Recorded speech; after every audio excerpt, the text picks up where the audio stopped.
வணக்கம் friends, welcome to my channel. பொதுவாக நாம் வரலட்சுமி நோன்பிற்கு அம்மன் முகம் வாங்கி வைத்திருப்போம். அப்படி இல்லாதவர்கள் அம்மன் முகம் இல்லை என்று கவலைப்பட தேவையில்லை. நாம் ஒரு கலசத்தில் தேங்காயை மஞ்சள் பூசி நாம் அம்மன் முகம் போல் அழகாக அலங்கரித்து கொள்ளலாம். அது மிக எளிய முறைதான்.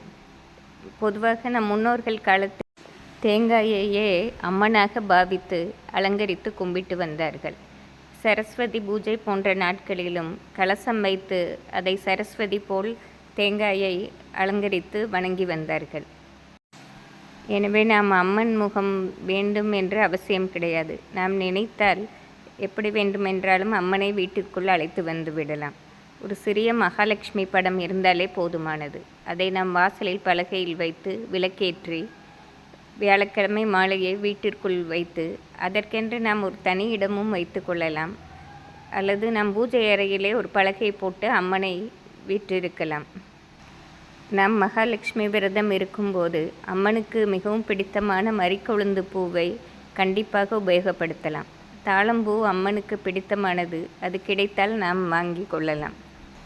நாம் அன்று முழுவதுமே அம்மன் பாடலை, மகாலட்சுமி பாடல்களை பாடுவதால் அந்த வருடம் முழுவதுமே லக்ஷ்மி கடாட்சம் நம் வீட்டில் எழுந்தருளும். மேலும் அன்று துவாதசியாகவும் வருவதால் மிக அற்புதமான நாளாகவே இருக்கும். மகாலட்சுமி வாசம் செய்யும் நாளாக இருப்பதால் அன்று முழுவதுமே நாம் அம்மன் பாடலை பாடுவதும் நல்ல சொற்களை பேசுவதும் மிகவும் நன்மை பெற்று தருவதாக இருக்கும். பொதுவாக தெய்வ வழிபாடு செய்யும் நாட்களில் நம் மனதை பதட்டம் இல்லாமல் அந்த அம்மனையோ அல்லது விநாயகர் சதுர்த்தி எதுவாக இருந்தாலும் நம்ம அந்த கடவுளையே நினைத்து வணங்குவதால் பலன்கள் அதிகம் கிடைக்கப்படும். நாம் மற்றவர்களை நினைத்து மனதில் குழப்பிக்கொண்டு தெய்வ வழிபாடு செய்தால் பலன்கள் அவ்வளவாக கிடைக்காது. மனதை நல்ல எண்ணமாக தூய்மையாக வைத்து எந்த விரதம் என்றாலும் அதற்குரிய தெய்வத்தை போற்றி சொல்லி வணங்குவது மிகுந்த நன்மை தரும்.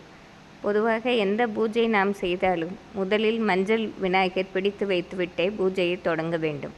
அப்பொழுதுதான் நம் பூஜைகள் தடையின்றி நடப்பதோடு வரும் காலங்களில் வருடம் நாம் சிறப்பாக கொண்டாட அது வழிவகுக்கும்.